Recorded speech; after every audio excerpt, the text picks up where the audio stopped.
Welcome back to the Hunk Girls podcast. I'm Allie. And I'm Nikki. And we are here recording live for episode 39 for Hunk Girls. Yes, it's always nice when you guys get to see our faces to the voices, I think, sometimes. I know. So we recently obviously did some work. We have a little studio going on here. So I wanted to get set up and check in. We have lots to talk about this week. It's been a while, but it's been a fat minute. It's been a fat minute.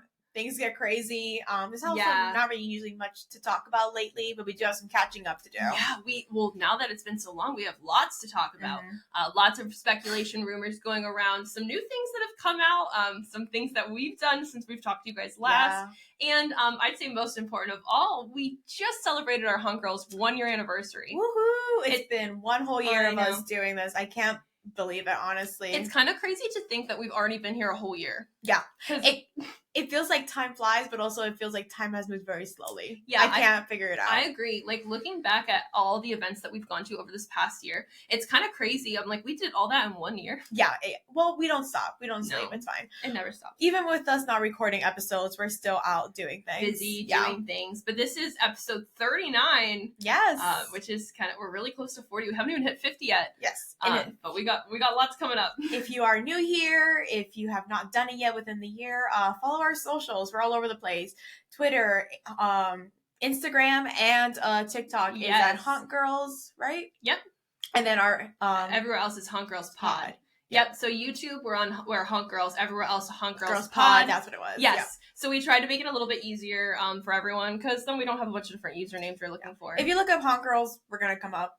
If someone else comes up, let us know. Yeah, it's not us. Imposters. We are the one and only Hunk Girls. Yes. But we are kind of talking about, we're getting ready. I know it's February. It feels like it's far away. HHN is going to come before we know it. It is approaching. And we're still kind of speculating opening night is going to be that Labor Day weekend Friday, which I think we said is August 30th. August 30th would be that Friday right before Labor Day weekend, which will put us at 187 days when this episode drops. Which really is not that many. I feel like 180. So in between then, we're going to be getting announcements, obviously. We're kind of speculating going to be 10 houses. We got scare zones. We got shows to get announced. We have dates. We haven't gotten our dates yet. Nope. We have shows. We have merch. We got all the fun things that come with the event. And that's slowly going to start trickling out, along with all the rumors and speculation that we're going to go over. But there are other things besides HHN that we do like talking about, surprisingly. Yes. A few things have occurred since you guys have last heard from us. One of those is Mardi Gras has started at Universal Orlando. I'll tell you what, we love these we call them off season. For some people, it's full season. Anything not spooky is off season for us. But Mardi Gras is such a fun thing to do, like, while we're waiting for HHN. Yeah. And I'll tell you what, overall, I will say I liked this year's event way better than last year's. So I've been going to Universal's Mardi Gras since I was pequeña, little girl. And I feel little bitty Nikki. little bitty Nikki. Think like the same size head, just a little small body. Yeah. But I remember going to Mardi Gras as a kid and with my family, and I feel like this event this year has a different vibe to it. It's really good. It's still fantastic, but it's just, I feel like the team behind it really gave it their all this year. If you haven't gone to check it out yet, go check it out. There's a bunch of free concerts that come with it with your admission. Lots of fun foods and drinks to try out. We were there opening day of Mardi Gras. Oh, so much fun. So much fun. If you haven't checked out our YouTube video on it, again, Hunk Girls on YouTube. We also have highlights on our Instagram. We have tweets all about it. So go check those out on our social medias. But we had a really good time there. If you check those out, both our YouTube video and the highlights, we tried a lot of different foods and drinks. And I'll tell you what, overall, I was very pleasantly surprised with pretty much everything that we tried. There wasn't anything, and I know we talked about it before, some of the HHN food this past year was a little bit, like, wonky, in my opinion. But Mardi Gras food this year is great. The drinks are great too. Check those out that we posted. We are actually going tomorrow. I'm very excited. But I am actually obsessed with the butterfly blossom the tea. blossom. I love that drink. I'm gonna have 5 tomorrow. Don't mind me. So something else I'll say about that butterfly drink, I think it's in Thailand over by Fast and Furious. It is in the Thailand booth, right across from the exit to the Fast and Furious line. And it's a purple drink. They add the gin when they serve it to you. Yeah. And they have a little dripper of like lime juice. And it's pretty, it's delicious. You don't taste the alcohol, so it's dangerous. It's very good. But you know the gin's in there because they do the shot right in front of you and they put it in. And something else I like, I feel like I always say this drink is for the ghoul juice girl. No, not ghoul juice. What was it? Bog slime. The bog slime girls, because this one does have matcha in it. And I'm really picky when it comes to matcha. I don't like over too much, but I also don't, I don't know. No. There's a way to do matcha. They did it good. That's all I have to say. I'm a big matcha girly. I get my matcha lattes all the time. I love green tea in general, so I love the taste of it, and I can say it complements that drink very well. And they also give you a little pipette with, I think, lime juice in it. Lime juice, it's just such a fun drink. I mean, sometimes with those Blinky Cup drinks, like those pre-made drinks, the quality's not as great, or it's like you don't really get a lot of alcohol because it's pre-made, but because they add the shot separate, and then you have the little lime, it's like it feels like a specialty drink. It doesn't feel like a refill. No, and it's really cute. It's just pretty to look at. Like when I first saw the picture of it, I'm like, I need that. So I don't know what it is, but it's purple and I want it. Nikki and I are both Swifties, and we were like, oh my gosh, purple butterfly. It's Speak Now coded. Speak Now coded, exactly. We were like, okay, sure. But the other drinks were good too. I forgot what it was in I think it was the Puerto Rico booth. There was a drink in there too that came with like these fun little gummy candies. Oh, I think that was Brazil. Was it Brazil? I think so. It's right across in New York. Yes, it was Brazil. By the Mummy. Delicious. I can't forget. I remember the name of it. I will say, if you're the kind of person that doesn't like really sweet drinks, that one is really like sour sweet. Oh. But no, everyone else liked it. I was the only one that was kind of like, yeah. I literally gave it to him. I was like, do you want it?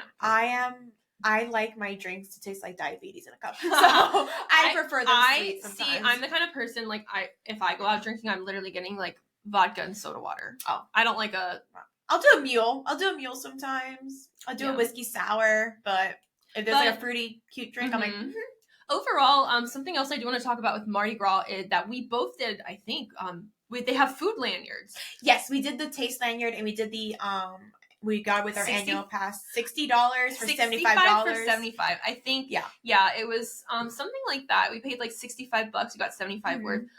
It's super easy. Like if you are going to be eating or drinking a lot throughout the day or even throughout the event, it's really just like a food gift card. You can kind of use it whenever you want. I kind of like that you're able to pace yourself with it too. Yeah. So say you're trying to ball on a budget. We all are. You can just be like, okay, I set aside $60 for food and drinks. It's on this gift card. As soon as that runs out, I am done. Right, because I know sometimes with even HHN, I get a little crazy. Yeah. And I'll just keep getting things here and there, and then I look at my bank at the end of the night, and I'm like, oh my god, I spent $100 on food, and half of it, like, I probably didn't finish, or I gave it, like, I didn't, you know. I will say in the past, the way they did that taste lanyard is you paid per item.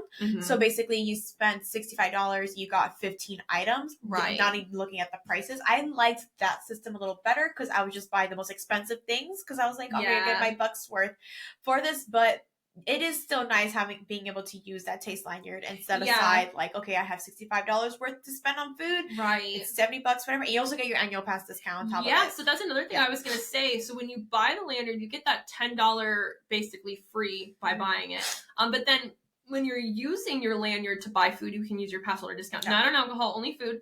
But I mean, you know, I feel like I bought the lanyard and I shared it opening weekend, and we got pretty far with it before we ran out and had to start paying. So I didn't share it, so I still have a little bit of juice left in mine. I feel it's like maybe like $10-15 but left. Still, but if you're gonna go back to the event, and you know this, you don't have to use it all at Mardi Gras. No, you can use it. It's like a gift card. It's literally a gift card, so you just use it wherever you would like to. Even if you don't want to use it at the food booths, you can use it at sit down. I think you can go to Louis. You can go to Louis. It's worth it. I mean, it's you end up getting more bang for your buck. If you're gonna spend it, might as well. Yeah. Mardi Gras. Something else we want to talk about is the tribute store. Oh my goodness, gorgeous girl. The special effects they use in there. Anytime they do a tribute store, the special effects they use is fantastic. But this one in particular, I loved it. So the reason I like Mardi Gras a lot is because it gives me HHN vibes. Usually because they always tie in the voodoo. It holds us through until HHN. It gives us a little bit of a voodoo vibe sometimes. And they have like a really cool like ghost effect in the tribute store with a false wall situation. Amazing. Oh, it was so cool. There was a pirate section and like the floor, it was like the swamp. You're in there. There's gators floating around. It was very cool. Yeah. I say this all the time for HHN, but something I noticed particularly in this tribute store as well, the way that they do the lighting, it makes it so much better because they have these projections on the floor. They have the the lighting that they do, even just like the ambiance lighting, it really fits the mood. Like it makes you feel like you're in an HHN house, but in a store. And they did flip the entrance and the exit for the tribute store. So as we know, it's on Hollywood. It's where that antique shop used to be. That's where they use it for the tribute store. Besides for HHN, they use that in New York. But it's currently, it has where typically the exit would be is now the entrance, and where the entrance would be is now the exit. And I think it flows a lot better. There's usually a bottleneck effect towards the exit, typically with that old setup, and with this new setup, I think it flows much better. Right, I agree. So the last time I was in a tribute store here, I believe was the Jurassic Park, the summer tribute store. So I do remember the first time I went into that, everyone in that front room before they flipped it was very confused, and there was almost like a line to get pictures, but people thought it was the line for the store, and that front room was just like dead stop all the time. But now that's because that room's kind of small. That room is now the end, the checkout. It works so much better. You actually saw it for Christmas. Oh yeah, Allie. You're right. We did the Christmas tribute store, which then too it still had that situation. Yeah, it was a really bad. It's just that one room. I'm glad they made it into checkout, because then they make a queue, or you can just head out. Because by that point, there's not much left to look at. Like you've already looked, because people walk in and the first thing they want to do is look. Right. So by having us going the other way, I think it. Sorry, that's my dog Kaya. If you guys don't know Kaya, but if you know, it just the flow is so much better, and on top of that, it's also like. It gives you more to look at when you first enter. I feel like you don't feel so rushed. It's not so clustered. I just like it much better. And speaking of the tribute store, I don't want to spurt some rumors, but I did see a trident towards the end of the tribute store, and I literally dead stopped, and I was like, "Is Poseidon upset? Is Poseidon going through a fury?" Because we know they love hiding Easter eggs for the upcoming events inside the tribute store. Yeah, there is some Easter eggs from past HHN as well. I believe there was some stuff from The Darkest Deal, and there was another one. I didn't see it personally, but I did see it on Twitter. Just some fun stuff. If you're in the area, check it out. It's always fun to look at. Me and Allie go through like fine-tuning everything. Like, where? I know. This one was really fun. I do want to talk about the Mardi Gras merch quick. I feel like they have a lot of the merch this year is pretty cool too. Super cute. Yeah. Everything. There's one that's like very much Vamp 69 feel. Like very like it feels like Woodstock. Yeah. And it was funny. I was like, oh, they just said Vamp 69, but we're gonna throw it in the bayou. And another fun thing is they had one of these looking girlies with Mardi Gras and the date on it, and it was like a black matte situation. We have it on our Twitter. I believe we posted it, so go check it out there. It is gorgeous, and it makes me feel like we're gonna have something similar for HHN, which I would buy 3. So just to clarify, it's not a name brand Stanley. It is not a Stanley. It's one of those. But it's just like it. It's just like it, and we know, like, okay, this is a Stanley. I got it. This is a fake one. It was a gift. Do not judge me. I did not spend my money on it. It was a gift. She's still cute. Sorry. But yeah, we know that the off-brand Stanleys still do the same thing, and they still hold the ice and water just as well as the name brand. Yeah. So I'm fine with it being an off-brand one. I think the cup was around the same price as a normal Stanley, though. That's my only thing. It has the branding of the event and Universal, and people are gonna spend it because we're material girls. Wow, Kaya's really barking. She's upset. The demons must be out there. She doesn't like the pricing for the Stanley either. No, she said. She said I didn't get to see it. She's like, Nikki got a Stanley, not allowed. But I kind of do hope we get an HHN one, because I like the Mardi Gras one, but Mardi Gras is not so much my thing as HHN is. If they do make one for HHN, I highly suspect it selling out within the first week. I think so too. So I will be grabbing it opening night. Yeah, that'll be like when the merch drops early and we start to see it. That's gonna be like you buy it before HHN starts. Like, that mad crazy, no judgment here if you're one of them, but the people that lined up at Target like at 3 a.m. for the Stanley's Starbucks drop for Valentine's, it's gonna be like that situation. No, I think so too. But overall, merch looks great. There was lots to pick from. You can also buy beads and masks, which are cool. You can get beads from the parade. Yeah, you get to buy them. Yeah, they have the chunkier ones, the nicer ones, the bougie beads. They also have green cowboy hats, which not to be that person, but we love them.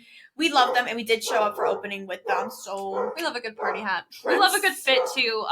We had a lot of fun going there opening weekend. We did miss the concert. They did change the route of the parade. Yes, it goes. So if you saw the last time we had the parade was the Christmas one, it's going the opposite way. Yeah. So it would start. Which I kind of liked, to be honest, because that way, if you're following the parade and you're heading out, you're going that way. Right. You're not going the other way. I think they realized it was creating kind of a cluster of people trying to leave after the parade if the parade is still going on in that general area. Yeah. So they just follow the parade and you're out, which a lot of people do, and I think it seems to work out a lot better for them. I think so too. And then but overall, we got a lot of beats. The parade was a lot of fun. I know they have the like dine and float thing you can do. Mm-hmm.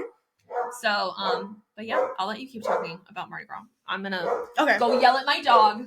But yeah, it was fun. And then one thing I do like about Mardi Gras in general this year, again, is the vibes. They have all this, all the entertainers out in full costume, and they're just so friendly. When we were there last time for opening day, you can tell they're just so excited to be out, that it's Mardi Gras. We've got so many happy Mardi Gras, lots of fun dancing times with them too, and just the costumes this year are amazing. The theming, because every year they do for Mardi Gras, they do a certain theming. This year it's the elements, so a lot of their costumes were themed after elemental, like fire, wind, water, air. Well, I guess that's wind. Yeah. Earth, fire. Earth, yeah. Water. Earth, wind, and fire. I'm thinking the Avatar. Earth, wind, and fire. Okay. But overall, no, it was very cool. There was also some new floats. We got one basically for each element, and then there was also a combined float with all the elements. Yes. Which is cool. Yes. I was just going over all the entertainers and their costumes. Oh, it's so cool. That brought me into the theming. What I also liked, and I'm sure they've done this in the past, but I really noticed it this year, all the performers in the streets, so that you can have like little meet and greets you can do and kind of get pictures, photo ops. There seems like there's so many this year, which is great. And they all seem like I said, excited to be there. Like, it's so many like, happy Mardi Gras, we're out here, we're dancing, we're having a good time. So fun. They were willing to like spend some time talking to you too. Yeah. Well, even us, like, obviously we're adults, but we mentally are kids. I'm a child. And we like to dress up and go and have fun. And they were like, happy Mardi Gras. Like, really good interactions. It really felt like everyone was happy to be there, excited to be there. Excited to see us there. It was just overall so much fun. The food, the drinks, the costumes. The overall ambiance was great. Just perfect. Yeah. Mm-hmm. But yeah, I think that basically wraps up our time with Mardi Gras. We'll be there tomorrow, which is the day after this episode. You'll be hearing this, after we're there, because we're gonna do a little bit of our kind of Hunk Girls anniversary celebration. Mm-hmm. We're gonna do it sooner, but I was moving, and then we got really bad rain and really the bad weather is ridiculous. Horrible. I had full green makeup on, and I was ready, and it was not happening. Can we talk about how it's like still the end of February and we're still getting cold weather? Okay. So I'm not going to complain, but I'm going to complain. I don't want to be that person, but global warming is a thing. And it's just going to keep getting worse and worse and worse. The planet is upset with us. Like, the animals in the ocean are killing us. The animals in general are just mad at us. Mother Nature itself is giving us all this crazy wacko weather. But yeah, overall, we are still getting very much winter weather here in Florida. It's kind of nice, but you know, I love it for theme park I'm ready for summer. I don't know. I mean, I'm ready to get my tan back. Allie looks darker than me, and I'm actually the like ethnic one. I'm like a quarter Italian, and let me tell you, it's thriving in me. Barely Italian, but meanwhile, I'm like a mix of literally every ethnicity you can find. It's probably in my bloodstream. We just need to get out in the sun. Yeah, I need to lay out for 10 minutes, and I'll be darker than her, so it's fine. So, something else we did since we've talked to you all last. If you haven't seen these shirts before, these are our Mean Girls Hunk Girl shirts we wore for Valentine's Day. And we went and celebrated out at Sir Henry's Love's Revenge. Oh my goodness. What was that? 2 weeks ago? God, was it? It was. It was before Valentine's Day. Time flies, folks. Yeah. But, Sir Henry holds a special place in our heart because that was the first time we ever covered as Hunk Girls. Yeah. Before no one knew who we were. You know, now we go to the event and it's like, oh my God, hi, Hunk Girls. But I remember, then no one knew us. We didn't even have Hunk Girls shirts then. No. We literally had like little love headbands and like black shirts. I think we literally recorded the first episode of Hunk Girls. Yeah. And then we went. And then we did. Because we went to dinner and it's we've said this so many times. It was just so fun. That was also my first time at Sir Henry's ever. So it was just such a cool experience. But we were like so excited to go back this year. We got our outfits. We got lots of pictures. We do have a video coming very soon. Yeah, I just need to upload it. Okay. But it is coming. It's there. And we do have highlight on our Instagram. We Yeah. did some tweets, I think, about it. We did. So it is out there, folks, and it will be out. The video will be out there soon. It's a shorter one because it is a smaller event based on the other Halloween ones. Right. But it will be out. But it's really fun. And if you've been following us for the past year, you'll know a lot of you did listen to that. We went last year and we did a whole episode on it. It was so much fun. So this year they did have 2 trails and we did both, and you'll see our reactions to both in our YouTube video. We did not film through the trails because they didn't have a media night, but we still wanted to go and cover it anyway. So we did do our immediate reactions before going in and then after going in, which is honestly just as fun. I'm honestly kind of happy we weren't able to record inside because they added some special effects. Oh my god! In there that I think if I was holding a camera, the camera would have gone bye-bye. Because I was surprised. We lost an earring. I lost an earring because of how intense one of the effects were. Luckily, Spooky Empire and Spookala is coming up, so I can probably replace that lost earring. It was one of my favorites, and I did lose it because of the special effect. Yeah, that was added. Talk about it. So let's talk about the first trail we went through. That was Love Potion number 13. So basically, to summarize, what's going on is Cupid's doing all this hard work to keep everybody in love, and everyone's so ungrateful and not loving correctly. So he said, "Fuck it." He said, "We're gonna make it bad." Yeah. So he made this potion, Love Potion number 13, and he sold it as like, "You'll find your soulmate," whatever. You're like, false advertising, and people started taking it, and they were like, because he's Cupid. I mean, why did you not trust him? I think it was making people go loco. Yeah. And killing each other. It was a love potion, but not the kind that makes you. It was no lovey-dovey happy. It was no good. So the trail, good. This trail was set in the Wolfman Trail, the werewolf for Halloween. One. It's usually Krampus Knot or the elves for Christmas. So that half indoor, the far half left outdoor, when you're walking into Boggy Meadow. It's on the left with that false village inside of it. That was that trail. And honestly, that trail usually gets me because of that woodsy area. Yeah. It's so dark in there. I can't see anything. So those characters really got us good. It was a lot of fun. Something I do remember specifically, and we probably have more details in our videos, so make sure you check that out. Because we recorded that like right after we went through it. It's now been like a couple weeks, but I remember in that one particularly, the scare actress did such a good job of telling like the story. Oh yeah. It was portrayed so well. Like you could really follow along, like who took the potion. People were telling you, don't trust it, don't take it. Right. There's sellers trying to sell it to you. Yeah, there's a doctor, make a buck. A doctor.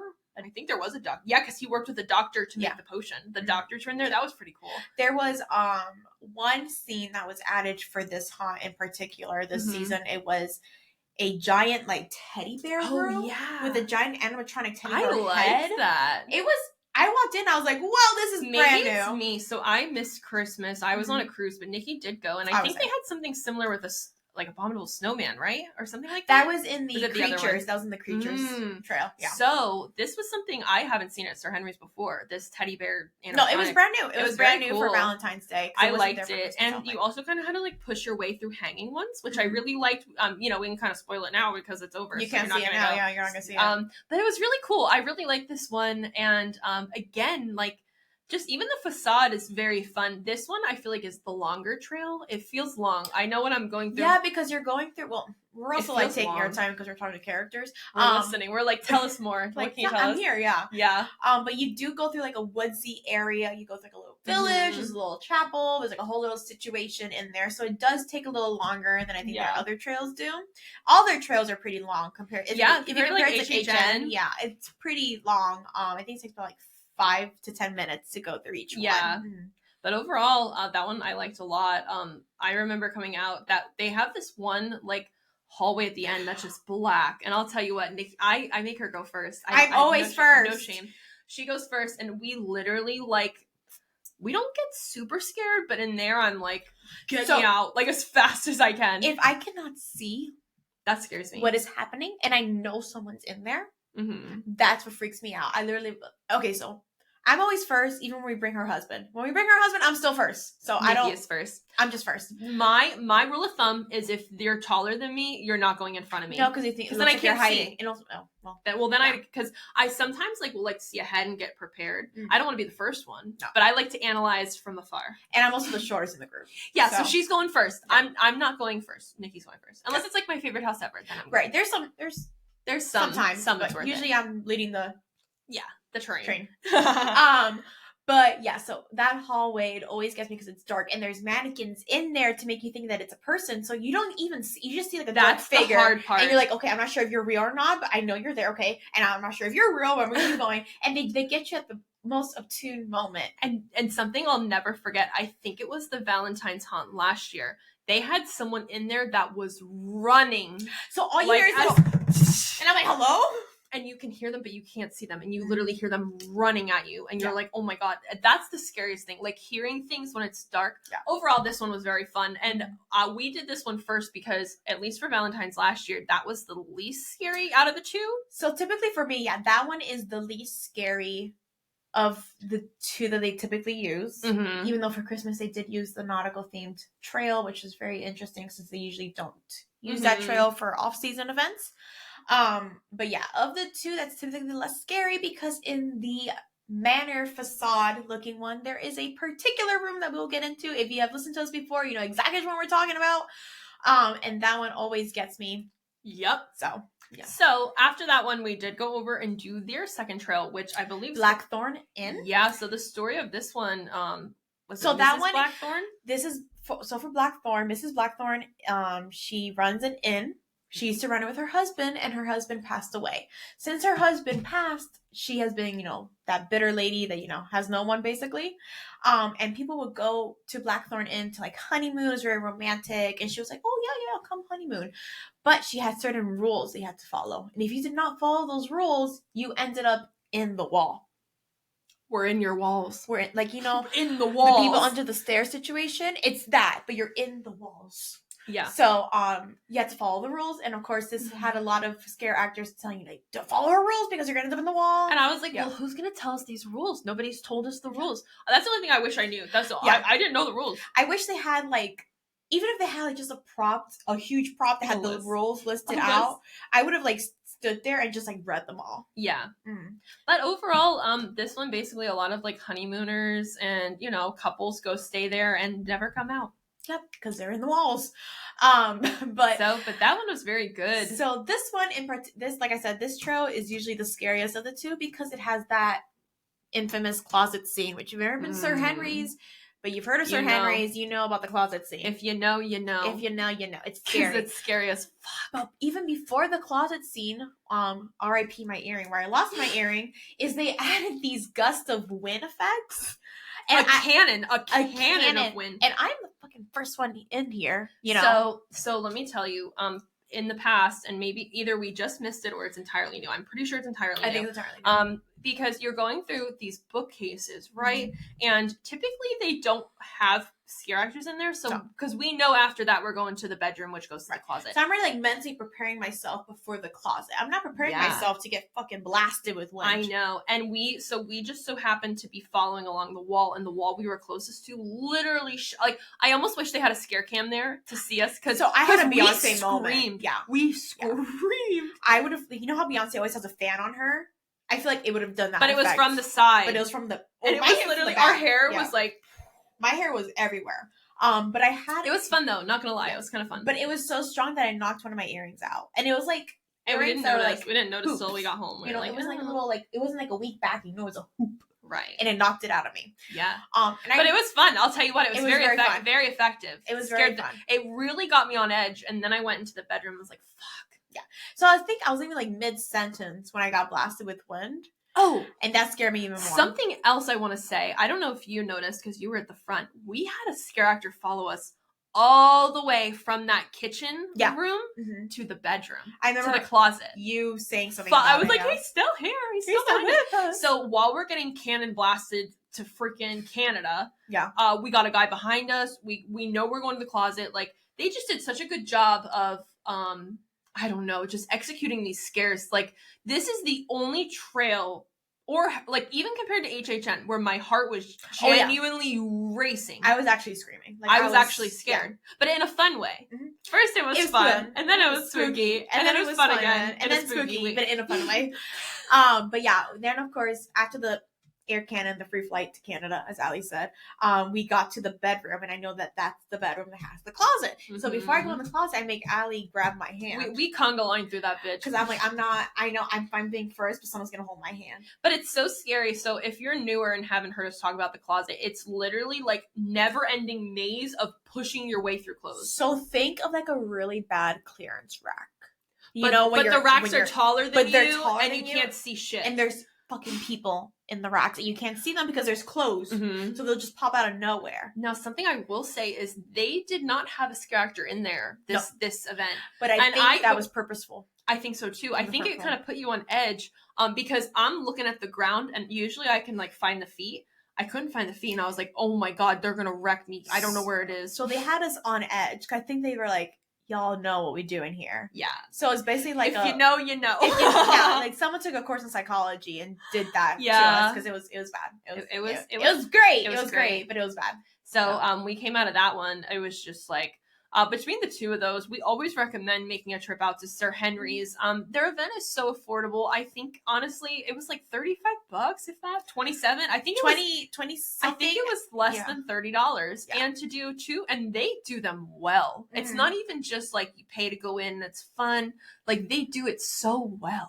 Yeah, and I always like to mention that something great about this event is that the proceeds do go to charity. It goes to like Give Kids the World, like that village, and also goes to like some veteran fund also. Yeah. So it goes to a good cause, and all of the scare actors, they're volunteers. Mm-hmm. Like they're doing this for fun. It's always great to support. They also have a really fun merch stand if you want to get some merch. Mm-hmm. They have lots, and I will say their food and drinks are also really affordable. We always get snow cones. Yeah, it's a must. Pro tip, and they're really good. I've said this before. I'll say it again. The snow cones that they have are like the good kind. If you're a snow cone person, you know what I mean. So it's the shaved ice. It's not like the chunky ice. It's the shaved ice, and they in between layers of shaved ice, they put the syrup and the flavor again. That's what makes the difference to me. Is sometimes you get snow cones or shaved ice, and it's like it's not saturated enough with the syrup. There's not enough sugar. But this one is good. These are good, and the flavors are always fun themed for the event. Yeah, I believe I got there was a Frankenstein one, a green one, and then a tiger one. There was. I got the tiger blood one, which I think was like Cupid's something. Yeah, it's been a couple weeks. Mm-hmm. But the green one was good too. We got both and tried both. So yeah, it was really good overall. We have lots to look forward to the rest of the year for Sir Henry's. They have their Halloween event usually starts at the end of September, right? And then they have the Christmas event in December. But they did make a very exciting announcement more recently on their podcast. Right. So on their podcast and on their Twitter, at Sir Henry's, they mentioned that 2025 is going to be the year that they kind of extend to other seasonal events.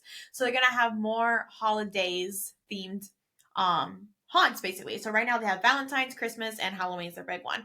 So I'm guessing maybe they're going to do like a St. Patrick's Day situation. Yeah. I'm excited. So, obviously this isn't coming until 2025, but if you think about it, that's going to be pretty much immediately after their Christmas event because January probably won't have something then because it kind of is like they're still taking down from Christmas. Right. February, they already have Love's Revenge. March, maybe St. Patrick's Day.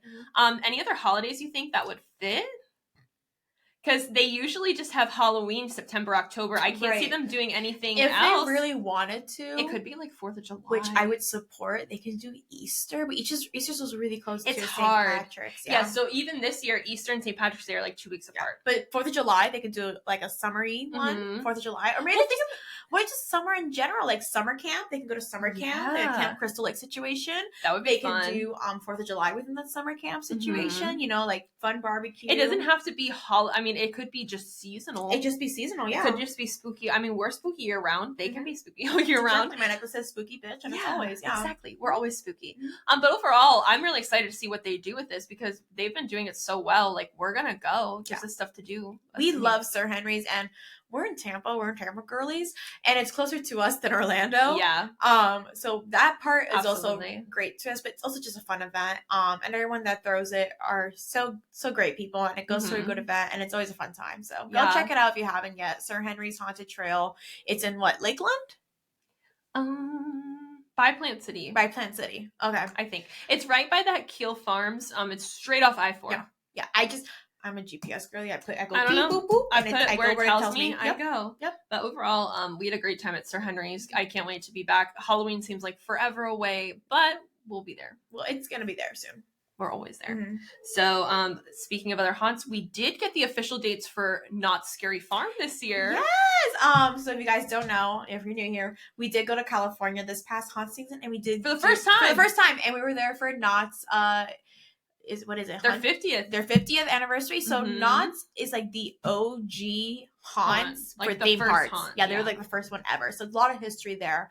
And we will be there this year as well. Yeah. Because we absolutely love Knott's and oh my gosh, California so in general. And this going to Knott's last year, I said this before, but I'll say it again, really opened my eyes to like how different haunts can be. Right. Because we're very used to HHN Orlando. So going out there, I was like, oh, this is different, but a good different. And it made me want to go to like other haunts like everywhere. Right. Just to experience them all. But we did get those dates, I believe it's September 19th through November 2nd. Which is exciting because if Knott's is going into November, I think it's kind of safe to say HHN probably will too. Listen, I think not to deviate attention from Knott's, because Knott's deserves its own crown. But HHN, I think, has learned that people love those November dates.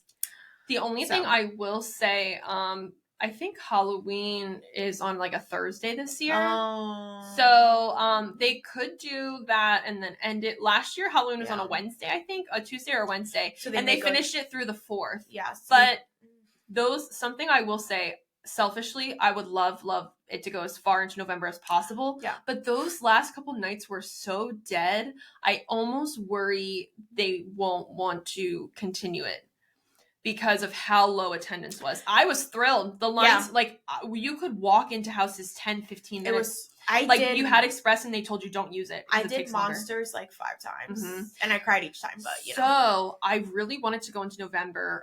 But I know it's something we're kind of on the fence to wait and see because Knott's went out right away and announced they're going to November, but we don't have dates for HHN yet. So I believe last year HHN was also one of the last ones to finally announce their dates. Yeah. Everyone had already dropped their dates. And then they extended it. It originally was not going to November 4th. Right. And extended.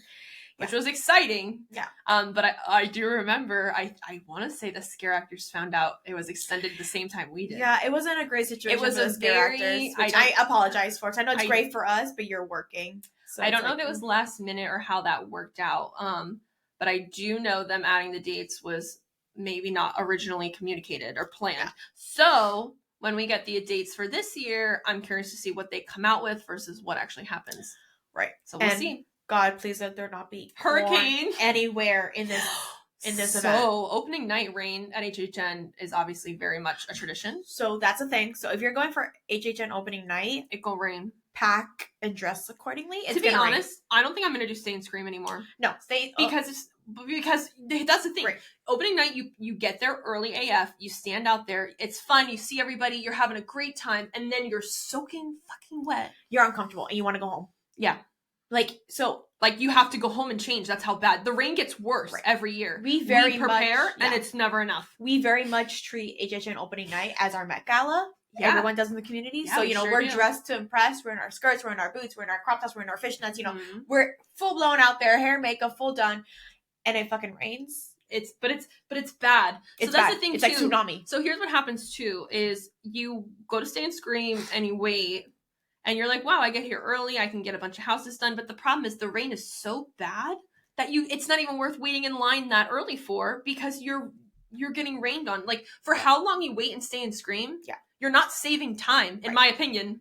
No, you're not. You're not, because you might as well just wait in line when you get there. You're basically borrowing time for later night that you can't get to because you're uncomfortable. You want to go back to the hotel / home because you're like, I'm wet, I'm soaked, I'm chafing because your shaving cream is not fucking waterproof. Bruh. Your boots are fucking waterlogged, so you're like, I can't walk anymore. We literally had to hide in a store, and I remember people walking around barefoot. So shout out to the TM that saw us in the Transformers saved our day store. They gave us free ponchos. I remember you are a MVP. If I ever see you again, I'm gonna give you a koozie, a sticker, all the things. We if you look at our highlights from opening weekend, we specifically gave them a shot. We said their name and everything. We were like, thank you so much.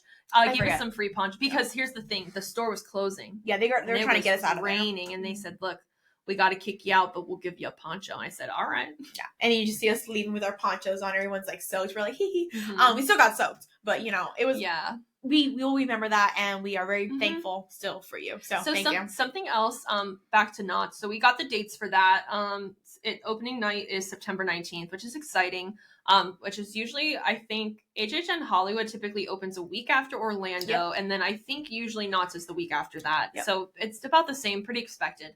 But something I will say is I'm excited to see Knots will bring back most of their houses, or what do they don't call them houses. Mazes. They call them mazes. I don't know. But they had an anniversary maze last year for the 50th that I don't think they'll bring back because I want to look into it. So to be honest, we need to look into it. But I'm excited to see the new ones that we get. I do know the Depths is gone. We lost the Depths, which R.I.P. We actually love that one. Favorite. So we also last year didn't have time to do any of the like ride overlays. Mm-mm. So this year we're definitely gonna. Well, now that we've been there, we kind of know. We were so lost. I was like, where am I? I got there before Allie, and thank God I did, because I got my lantern. Apparently, sold out on lanterns. I was like, I need my lantern. I got my lantern. I got my lounge fly. Because I'm a material girl. I love spending my money apparently. But I got there before Allie, and I was like, I don't know where the fuck. It took us an hour to find each other, because she's like, where are you? I'm like, where are you? So I have no it's clue. Like Ghost Rider or something. We were both at Ghost Riders, but I was opposite ends. I was like, girl, I'm standing in front of the sign, and she's like, me too. I'm like, yeah, but you're not here. We literally could not. That park is so hard to navigate at night if you've never been there. And it's a beautiful park. Oh, yeah. It's a beautiful park from what I can see. I want to try and go 2 nights if we can. We'll see. Well, maybe we gotta start saving up. We do the less touristy stuff, and then we focus more on the theme park. The haunts. Yeah, because I believe it was Allie's, now her first time out there. Okay, so yes and no. I was out there. My dad used to live there.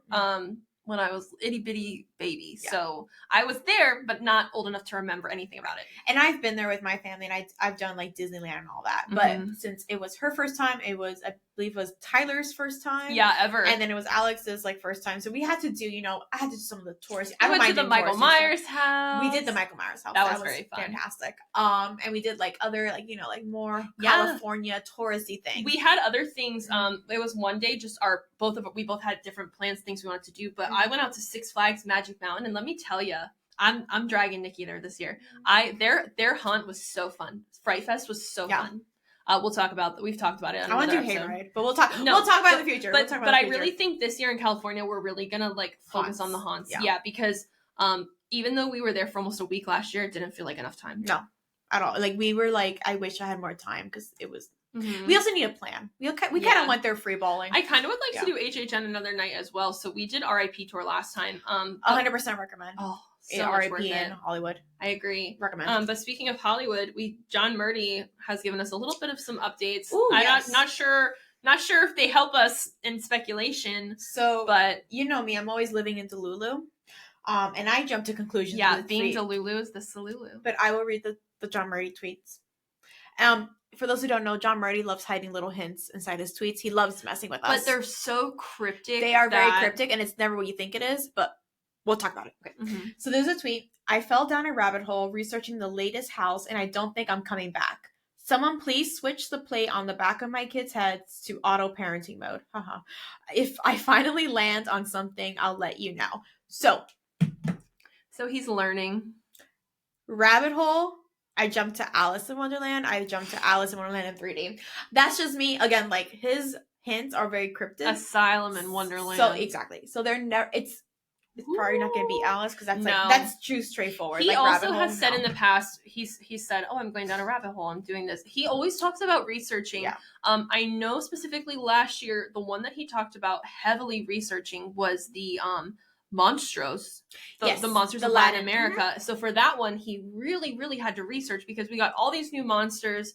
A lot of it he probably didn't know originally. But honestly, let's be honest, any house he's doing ever, he probably has to do research on. So John Murdy, I want to give him credit, because he really dives into the research aspect, and he makes sure that it is authentic as it possibly can be. Yeah. Like I'm Cuban, so my country was not represented in the Latin monsters, but I did know some of these monsters. I've heard about them in the past, and I remember like being terrified as a child, and I felt like he tried to stick them to their true authentic self. Yes.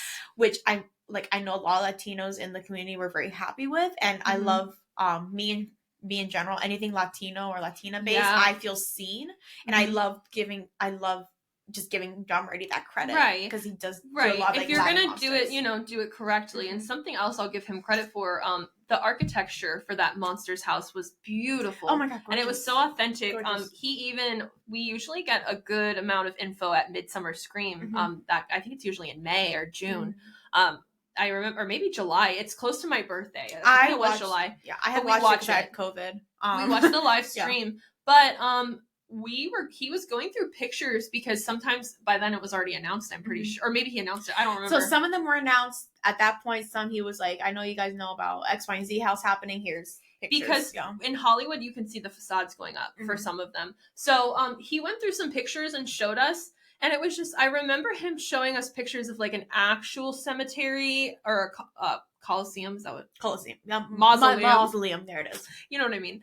He was showing us pictures of actual ones and then how they designed it and where they got their inspiration from. Very, very cool. So, we're just excited about John Murray doing research because that means he's putting some effort into something, which means we're going to get a house. It's going to be good. Woo! Yeah. HHN is coming. And I will say that, like, I know, like, in the past, HHN Hollywood has gotten a lot of smack.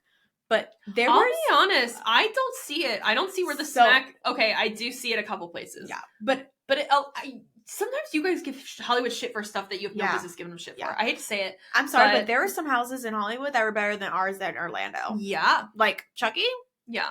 And we talked about it in our Hollywood episode, so go back and listen. We also have our video on YouTube of our RIP tour, which is very fun. And we were able, in Hollywood, able to film inside the houses, so there's lots of cool footage from inside the houses. And I try to get Scare Zone. Scare Zone's a little crazy in Hollywood. It's hard. It's not like Orlando, but check out our video again on YouTube. Like and subscribe. We try to make videos for every event that we go to. Yeah. But yeah, there is our RIP experience video up on YouTube. Yeah, so, we're talking about spec season. Obviously, we're looking at John Murdy's tweets. We're listening to, what people are saying, and we're trying to figure out what might come and what might not. So, John Murdy researching doesn't really give us much because he's probably researching every house. Yeah. But we can talk about some rumors because I'll be honest, since we've talked to you all last, there has been so much floating around, and we have lots to say probably about all of it. Yeah.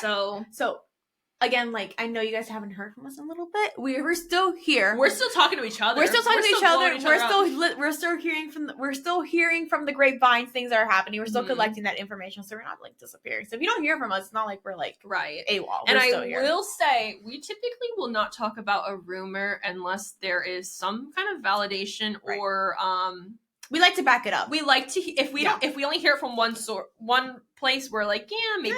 But if we start hearing it from like places, multiple sources, it's going around. It's going around. So and again, like, these are all speculations. We're not trying to say that any of this is true, so please do not come for us if none of these pan out. And so many times spec season gets all wrapped up in the wrong things, so even if you think back last year, like, to be honest, at this time last year, we did have a spec map already.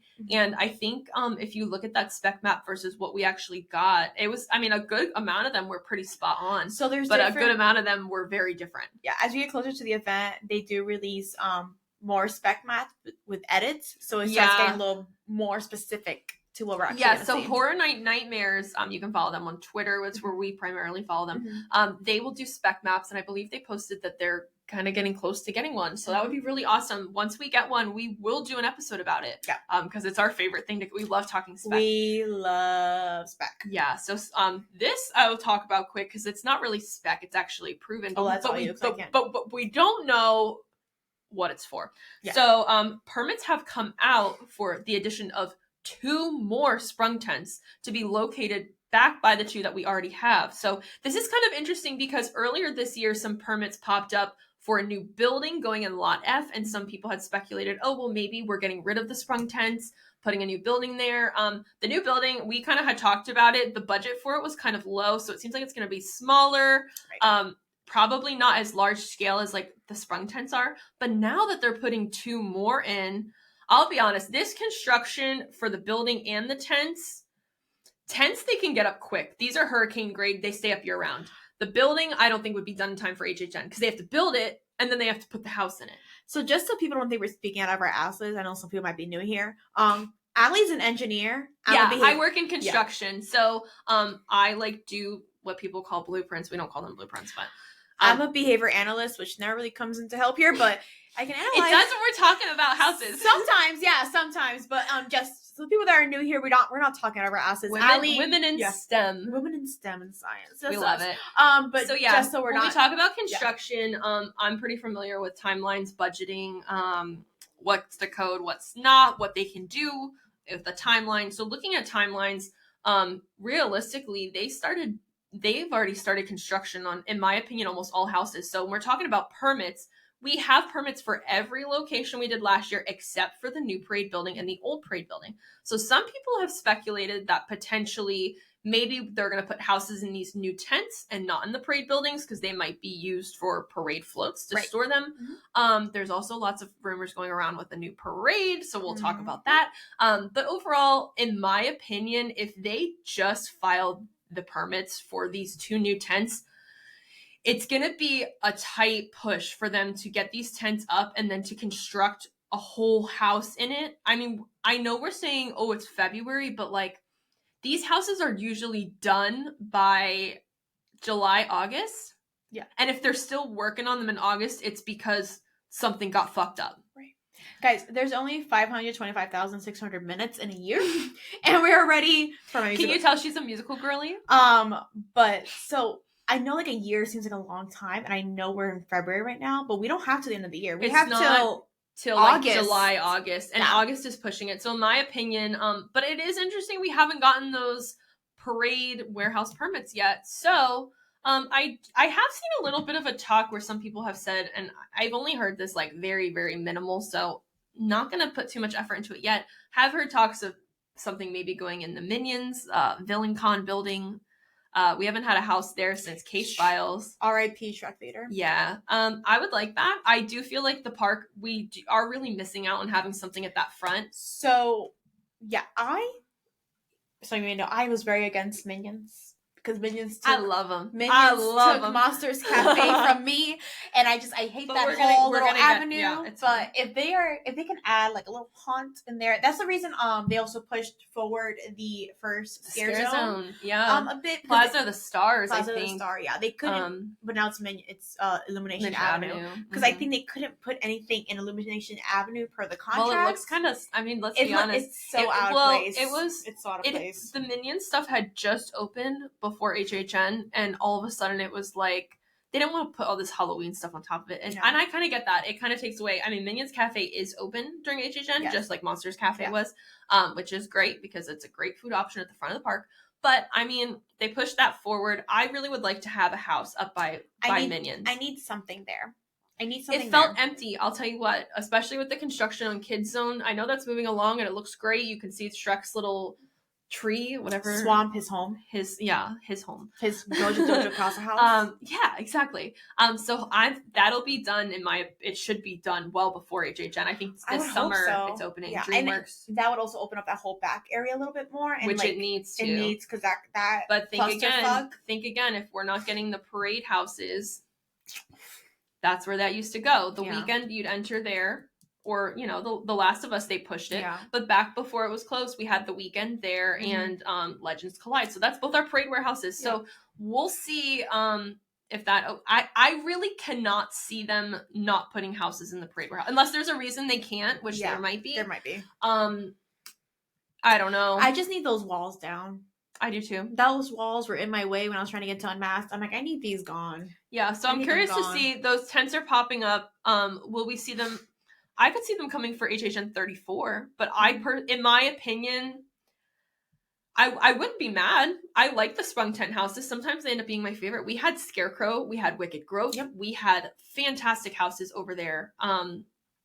We're always amazed at what they can put in a tent. So like Oddfellows, Darkest Steel. Darkest Steel is my number one house from last year. I am like done saying, oh, it's a sprung house. It's not going to be great because they stick so much in those sprung tents now and the effects they use that it's like is this not a soundstage? Because it's huge. And I've seen them use sound stages worse than they use sprung tents. Agreed. I think we're at that point that like sprung tents and soundstage houses are about equal. Mm-hmm. And I think we just get over the fact that it's in a tent. Sorry. Yeah, so the only other thing I want to say, which is kind of making me think, I didn't look specifically at the map on where these new tents are going. I do know back by the 2 that we have now, they have a lot of those like portable buildings, so maybe that they're moving those people into that new Lot F building, and then they're putting the tents there, if I had to guess.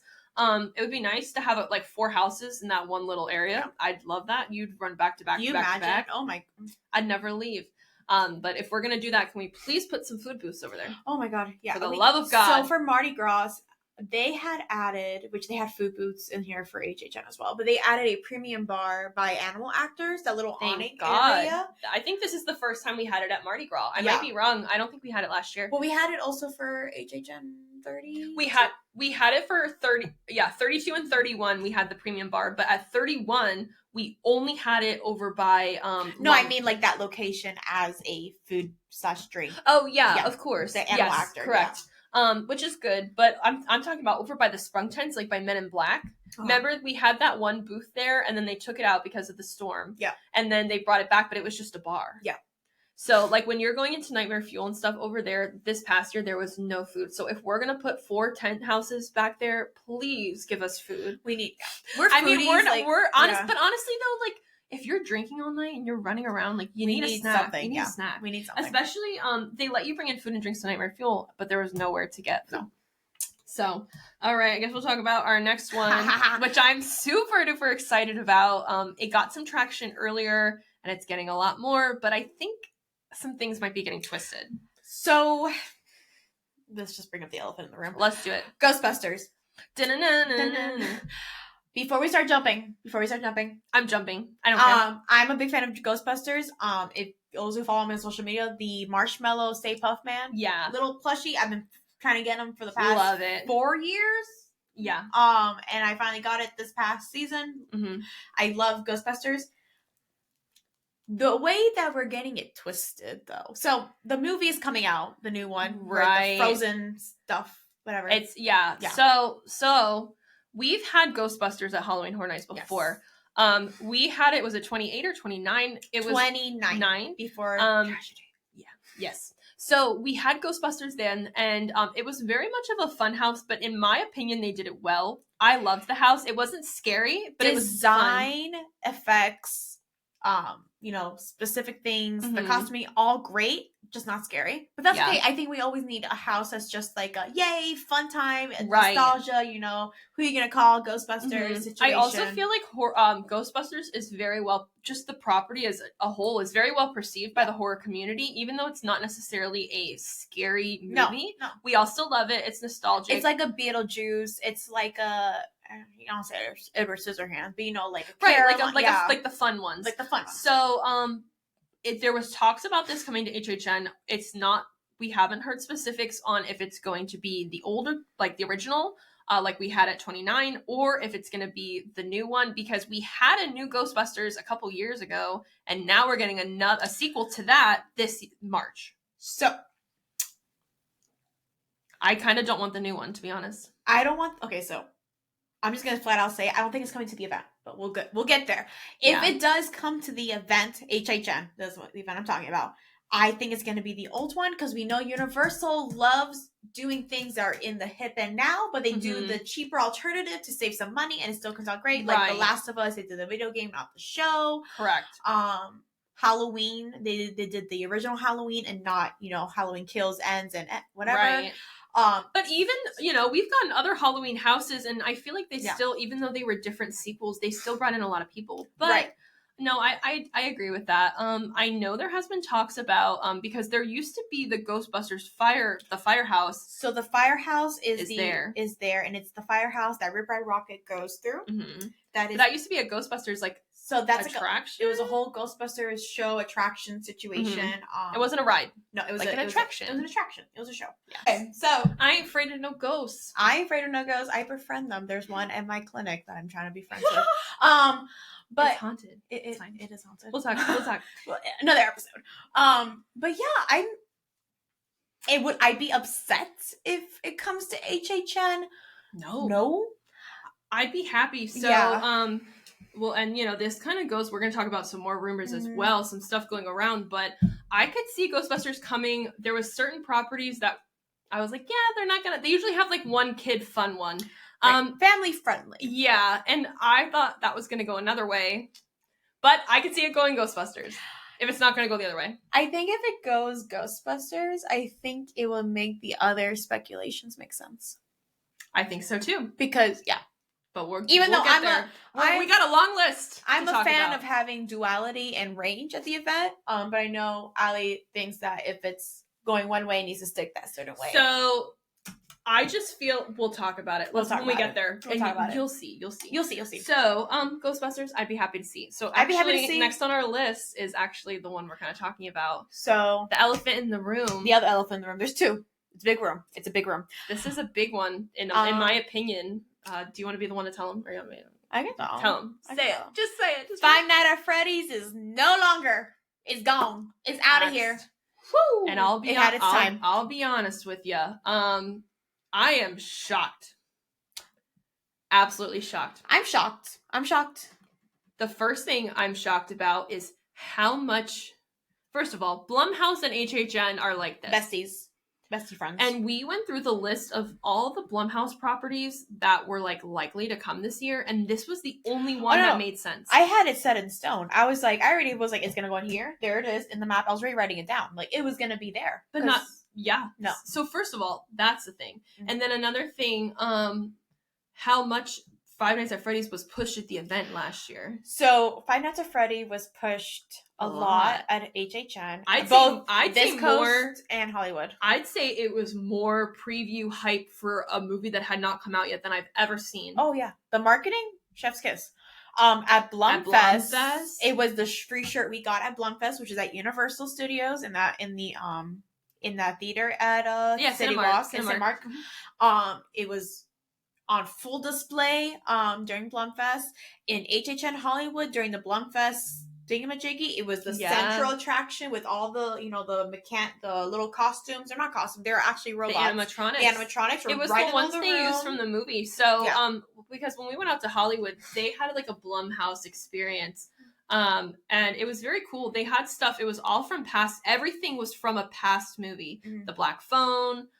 We saw some stuff from The Invisible Man, which was kind of funny because it was invisible. And we Five Nights at Freddy's stuff everywhere. And that was the only like preview but the movie had not come out yet. It came out, I think, on Halloween. The 30th or the 31st. It came out later in October. It was late, yeah. Or maybe it was the 20th. But anyways, it was at the end. Yeah. It's at the end. And everyone said, oh, we were so convinced this was coming. We thought we were getting an announcement on Halloween. Oh yeah, we were all like on our phones like, where is it? Let's do it. Yes, we got Chucky on Halloween the previous year. Mm-hmm. So we're all just like waiting for the notification to come through, and never came through. And it won't ever come through apparently because we're not. So, if you're wondering where we got this information, Legacy on Twitter, I believe, is very, very spot on when it comes to rumors. And Legacy kind of came out and said that it's not likely. And I feel like this early in the season for everyone to say it's not going to come, I feel like that's pretty set. I feel like they wouldn't have come out and said it's not going to happen if it was going to happen, because that to me was like a no-brainer, absolutely going to happen. So I feel like by now they have Blumhouse figured out, and it's not Five Nights. So I will say that last year we had a very similar situation with a certain Stranger Things show coming to HHN. That at the beginning of the year, everyone was like, Stranger Things is not coming. Netflix and HHN are no longer. Blah, blah, blah, blah, blah, blah, blah, blah, blah, blah. And we were like, it's not coming. We even swore on the podcast, like, it's not coming. It's not coming. But when we're talking about Netflix versus Blumhouse, I know, it's a different night. It is a different beast. But I think even Legacy stated that it wasn't coming to HHN, Stranger Things. So we'll have to, I mean, that's the fun part about spec season. So, is things go one way or the other, and we kind of think, but something I did hear is something that is essentially replacing Five Nights at Freddy's is Chucky. Yes. So now, to me, this is the elephant in the room, because Chucky, has a huge fan base, in my opinion. Chucky has been featured at HHN for years, even when Chucky did not have a place at the event. Chucky was there. We had photo ops, we had merch. We had the merch. Oh my god, the merch annoyed me. I'm sorry if you're a Chucky fan. I love Chucky, but it's everywhere. But it was I love everywhere Chucky without being there. I said it before. Chucky was my first horror movie ever. Yeah, I love Chucky. I love Tiffany. I love that whole thing.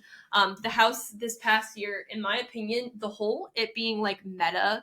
That to me was such a second thought, because that's not what it was advertised as when we got the announcement. And then right before when we got all the announcements, they were like, oh, by the way, it's not just the show. It's Chucky took over the house. Because in my opinion, they made it and it didn't work. I think it was an afterthought. They had to add more Chucky. They had to add more to it. But surprise, it still didn't work. Sorry for all the scary actors that they worked in Hollywood. House. Yeah, I'll tell you right now. Hollywood was able to do it just fine. Hollywood, Chucky, Orlando stumbled for HHN for Chucky Hollywood to fly. They sprinted. That thing was incredible. Okay. So, we have not heard talks of if it's the exact same, if it's the same idea, if it's the show. The show does have a new season. I believe season 3 is currently streaming. Yeah. Now it's not completed. I don't know. I haven't watched it. I stopped watching after season 2. I did too. Season 1 and season 2. Season 2 took a huge pivot from season 1. It was a whole different vibe, and I like the vibe from season 1 a little better. Me too. But so that's why I haven't watched 3 yet. I kind of couldn't keep up with season 2 too much. That's why I haven't gotten season 3. Yeah, season 2 was one I would watch and get very easily distracted and miss things and have to rewind it, and I kept losing my place. But I'll tell you what, if they do a house based on like Child's Play 1, 2, 3, Bride of Chucky, I'm here for it. That's the route they need to take, and not the TV show. I'm here for it. The TV show is more comedic. And I'm all for a redemption arc. I'm all for redemption, you know? But I'll be honest, to swap out Five Nights at Freddy's for Chucky after how last year went, I think something happened. If it's true, again, this is all speculation. If it is true, I think something happened and they had to be like, well, this ain't gonna work. Who can we bring in? And Chucky came out from under the curtain and was like, me. I am honestly shocked that I'm still talking about Five Nights at Freddy's. I'm shocked that they're not going to bring it with the relationship with the relationship that Blumhouse has with Halloween Horror Nights. And in my opinion, the movie did well. I don't know specific analytics, but I liked it. The movie did well. I believe it went straight to streaming though, financially, but that's because it was on Peacock. Mm-hmm. Peacock. It went straight to streaming. Peacock is starting theaters to really do that whole straight to streaming situation for all their movies. Yeah. I saw it in theaters because I have the AMC stub members, which if you're not AMC stub members, I highly recommend. 3 movies a week, for sure. $25 or something like that a month. Perfect. Mm-hmm. But I saw it in theaters, and I think it was received okay. I think a lot of people so even when it comes to Five Nights at Freddy's before the movie came out, the fan base for this is huge. I do feel like the fan base for this is a younger fan base. Yes. So I feel like we always have that one property that's for a younger fan base that pulls people in, which honestly, some people dislike. I'm all here for it because we both started going to the event very young. We started doing haunts very young, and look at us now. So I do think it's important to have things that appeal to all different aspects of the community, no matter how old you are, how young you are, how scared you like to be, if you like to have, right. Some people like to go and do houses that are not absolutely drop dead terrifying. Right. I like a little. Some people I like those. A little palette cleanser. Yeah. Well, sometimes opening night, I can't go right into the scare. Well, we did this year. I'll tell you that by accident. We did Exorcist first. Yeah. Different conversation. But that was just because of the rain. Yeah. But I feel like it's really important to appeal to all audiences. And if this is pulled and we're getting Chucky, but maybe we're also getting Ghostbusters, I could see it. It's not the route I would have gone, but I'm sure if that's the route they're going, there's a reason. So, and I trust them. I'm going to bring up our next speculation because it kind of ties into this too. Terrifier? That rumor is still circulating and it's still as strong as ever. So I remember we talked about it. Our earlier episode, we talked about it, and I said it was, I feel it coming. I feel like it is coming. Allie stated that she didn't think so because of the Five Nights at Freddy's crowd. I am all for range. I'm all for like having a ooh so cute and then a situation. So I'm here for range too, but when we're talking a spectrum of like Beetlejuice, Ghostbusters, and a scary, in my opinion, Terrifier is off the fucking chart when it comes to range. And I'll tell you what, I love scary movies. I know there's a very particular audience when it comes to but even Saw, like the torture horror, the torture movies. But I feel like those movies do well because of the what's the word? Dramatic effects. It is, but it's intense, where you're on the edge of your seat, you're waiting to see what happens. Yeah. It's uncomfortable, but you can't stop watching. So, I kept saying, there's no way. Could I see them bringing Terrifier? For sure. Could I see them bringing the Five Nights at Freddy's crowd at the same time? No. Because to some people who have never seen Terrifier, they're going to go into that house and be like, what the fuck them kids. Just kidding. But I'm all for it. I'll tell you what we did. So we got that article written before by the director, the creator of Terrifier, the creator, and said it has been talked about before that it could potentially come to HHN or even be made into a video game. And we were like, yeah, probably not. Nikki's like, no, for sure. But now that Five Nights at Freddy's is out, and not only that, it's still being talked about heavily. Yeah. So when a rumor sticks around for so long, there's usually some backbone to it as to why it's sticking around for so long. And it's also coming from a lot of different places. Right. It's not just coming from one source. Right. I just like to say that I might tell a joke, but I never tell a lie. And if Terrifier comes... Here's my only thing. I like the Terrifier movies. I really do. We have a new one coming out. They could do a preview. Christmas. It makes sense. Yeah. It makes sense. In my opinion, if they bring it, I want them to do it right. And I feel like to do Terrifier right, you have to have those really uncomfortable, gory scenes. So, I feel like they have to do it. They're gonna have to, yeah. They're gonna have to do it. If they want to do Terrifier, they're gonna have to do that scene where they're cutting the girl in half. They're gonna have to, because in my opinion, if you skip out on those crucial points, that's what makes Terrifier good. So those really uncomfy parts. I want to bring up that yes, the event should be for everyone, but it does come with the warning that it's for mature audiences, and some scenes may be inappropriate for some younger audiences. They do state that in like their warnings and everything. Mm-hmm. So I believe that Universal has free range as to how far they're going to take things. Oh, yeah. So if they want to saw a girl in half by her Gucci in a house, they have full range to do it. They warned you.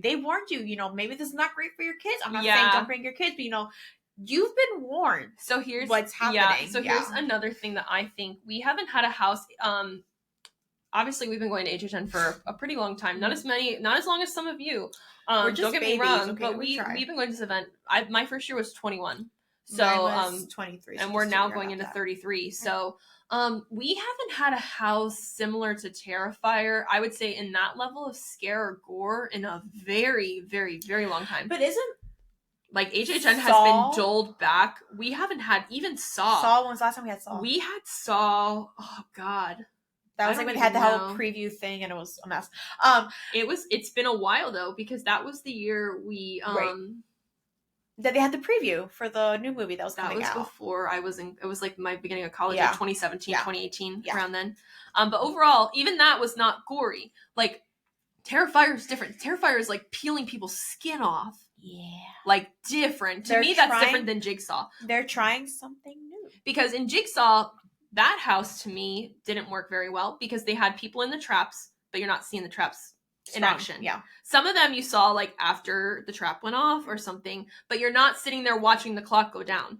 But I've seen them use practical effects in these houses that's kind of similar to, I think, some scenes in Terrifier though. Like they can get like a dummy to saw from Gucci. They can do like a dummy skin coming off and then, like, the only thing I'm saying is if they're gonna do it, they have to do it. Oh no, they have to do it. Like they have to like balls they have to to the wall like do it. Right. Yeah. That's what I'm saying. It's like, in my opinion, Terrifier is an all or nothing. Oh yeah. They either have to go all out or do nothing. But now, another thing I want to say. I was gonna say, location wise, if they want it like family friendly, they can do family friendly over by the Ghostbusters building, and then across the park where Unmasked was, they can do Terrifier. There's a give and a take that's gonna come with Terrifier. If we get it, I'm excited because that's pushing a boundary that we have not seen at HHN for a long time. Mm. However, is this going to be the one that I feel like it's not the one to try to push the boundary, because it pushes the boundary a little too, like, I feel like they should ease into it because I want to get those scary, gory houses back really bad. We haven't had them. But if Terrifier goes out and is so badly perceived by people like the public, like not the spooky people, I feel like then they're gonna have to tone it back even more, and I don't want that. I feel like we've had this. We're not arguing with each other, but we've had this argument so many times because I believe if you are going to an event like HHN, you should not be upset over some themes that are displayed, some religious metaphors being on display, some gore being shown, because you've been warned. Again, in every commercial for HHN, there's our warning. It's not for everyone. It's mature audiences, and I agree. They tell you. And what do you expect from a haunt? Like a haunt in general? Trust me. When it comes to that, I'm completely on the same page as you. But if you think about it, like even in The Fallen, they had to make them not angels. I know. That was too much. So you're telling me if the angels are too much, your Terrifier's going to be cool?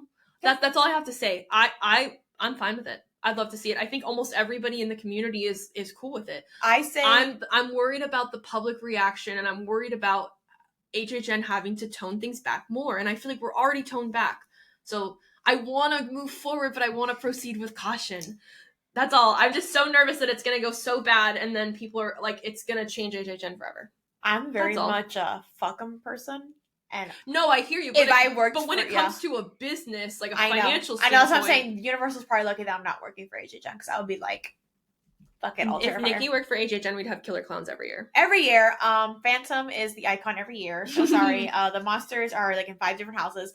But yeah, I still think in my bones it is coming.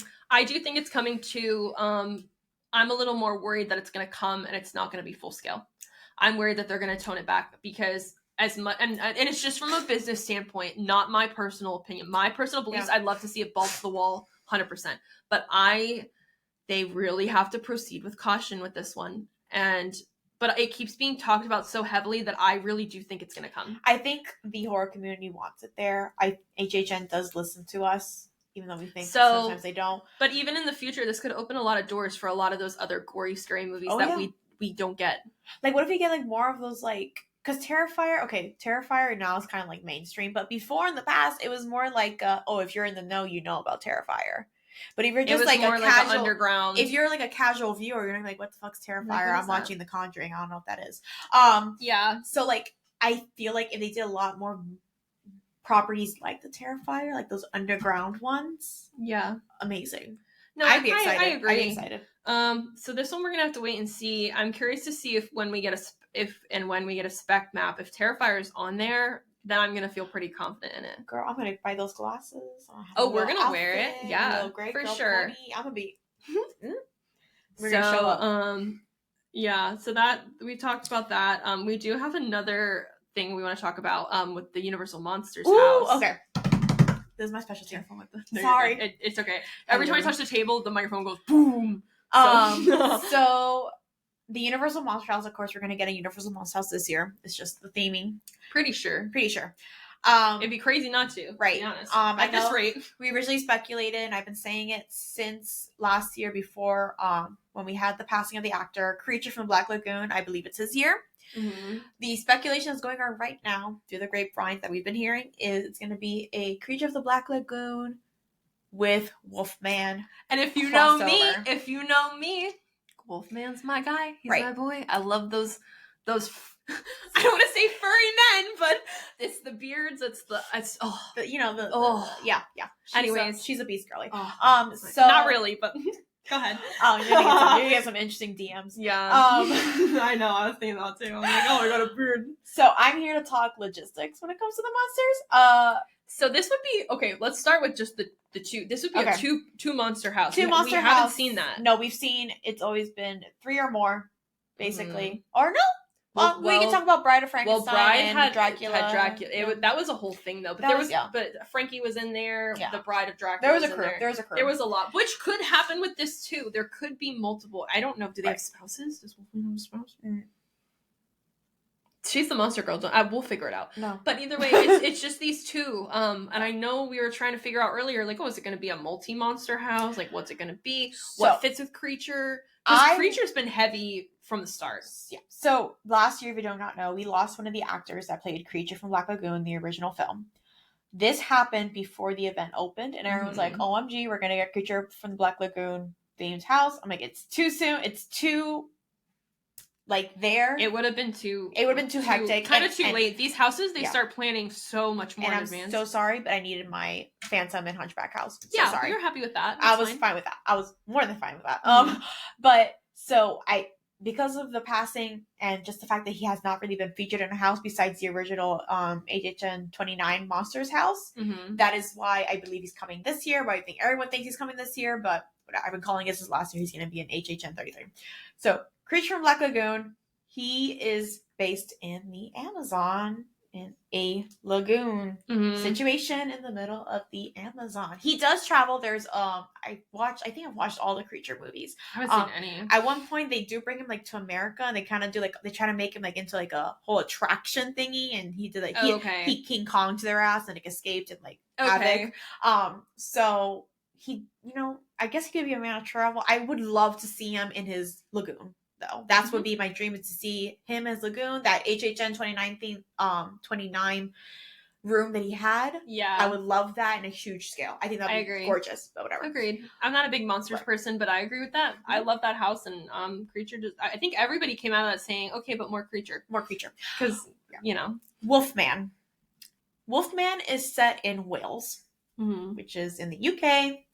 It's close to England, so Amazon, England, not the same area. But they do have a way of bringing these monsters together. Yeah. In Legends Collide, we had Dracula and Wolfman in Egypt. So, we know Wolfman can travel. So maybe something has brought Wolfman to the Amazon. I would rather Wolfman be coming to the Amazon than Creature be going to Wales. So something, and obviously, like I said, Nikki is the monsters expert. I am very much like piecing it together with like any thought I have. Yeah. I'm like, Creature in the water, Wolfman in the woods. It'll be like campy, which I see that vision. I do see that vision. So you could have, because Creature can come out of the water, right? He can.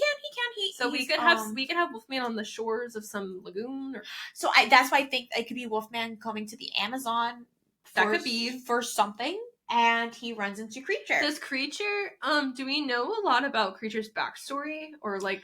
Because, so in Legends Collide, they were all coming for the amulet. Yeah. Creature is like an amphibian situation. Right. But how did Creature become? Do we know? I don't think we know. I don't think it was ever discussed. What is Creature after? What is Creature's purpose in life? Do we know? He likes pretty girls in bathing suits. Oh, great. Wolfman probably does too. I think he likes protecting his lagoon. Honestly, that's the vibe I get. Like, anyone that comes to his lagoon, he kind of like, what the fuck are you doing here? Get out. So I understand that's your home. Do what you gotta do. But in the original Creature from the Black Lagoon, he had a fascination with one of the scientists. She wore a cute little more like a tankini situation, white. Oh, so she is a scientist. Very classic. Yeah, she's a girl in science. Do you think? Oof. It's gonna be us. We're gonna be in the Creature house. It's me and a little white baby. No, but also think about it. I mean, that could be a tie-in with Wolfman as well. Maybe Wolfman is working with the scientists for some. So yeah, maybe I'm telling you, because they tied in Jekyll and Hyde and Hunchback and Phantom and Invisible Man. Yeah, exactly. They have a way of bringing these monsters together. I'm just trying to think of how they would me. This is me just speculating how they could bring it. Again, I want it to be in Creature's world. I want it to be like Legends Collide, that it was more of a mummy house. I want it to be that situation. Agreed. And it's like, I can't see Wolfman. I will say though, I can't see Wolfman in the water. I don't know what his story is, but I feel like he doesn't want to get wet. Creature does come out. He is, he walks. Yeah. He's a walker. And he also has like a grotto situation. Yeah. And maybe Wolfman could be like in human form, and he like goes down there to the grotto, and he comes out and he's, Wolfman. Right. Full moon situation, So, I feel like with this too, though, if we look at the history of the Monster House, we had the 29 one with all of them, and then 30 we had Bride, right? And Dracula was in that too. And then 31 we had Wolfman. His brides. Right. Yeah. But Dracula wasn't in it at all. I don't think he was in it. I think it was his brides. He sent his brides to do. And no, she was collecting his brides to get their blood to revamp Frankie. Okay. So, and then, 31 we had Mummy, Wolfman, and Drac. And then 32 we had all the Paris monsters. So I feel like Wolfman was in 29 and was in Legends. He was in a lot of them. And I know people are already getting upset about Dracula being in a lot of them, but I'm like, okay, but we're not gonna talk about Wolfman being in a lot of them. Yes, that's what I'm trying to think. Is I thought, oh well, maybe Wolfman hasn't been featured as much, but I feel like Wolfman's actually been out there a lot. He's a man of travel. He out there going. Rawr. I love him. I think he's a little puppy. I'm like, boop. Yeah, but so we'll see. You know, I wouldn't be surprised because I feel like also with the Monsters Unmasked house we got last year, we kept hearing Hunchback and Phantom, and then there was kind of like, oh, maybe Drac, oh, maybe this, and then we got Jekyll, Hyde, Invisible Man, like very last minute, right? Which in terms of rumors, I did comb through like my general. I'm not an expert. I'm not an expert. I did comb through my general knowledge of the monsters to think of who they have left, like in the backseat monster situation, and I couldn't really think of anyone that could fit.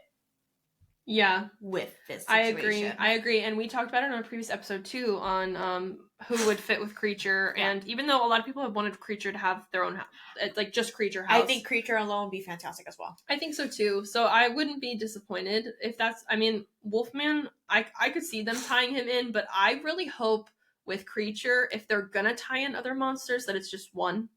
I don't want to see like a 5 monster house with Creature like we did with Unmasked.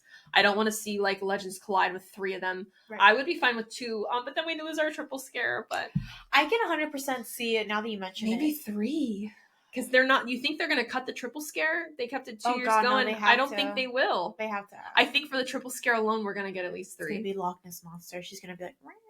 She is she a she? I don't know. Nessie, right? Yeah, Nessie. She sounds like girly cute. Pop. But I can 100% see, because we know that Wolfman, when he's in his human form, he's like very much like trying to help humans. He's like, no, like I may be a wolf when I turn into him, but I am like a people person. Yeah. That's why like in Legends Collide, he was fighting for us basically. Right. He was trying to take the amulet from Drac and Mummy, so that way it doesn't fall into the wrong hands and it's not always nighttime and Dracula can just free range.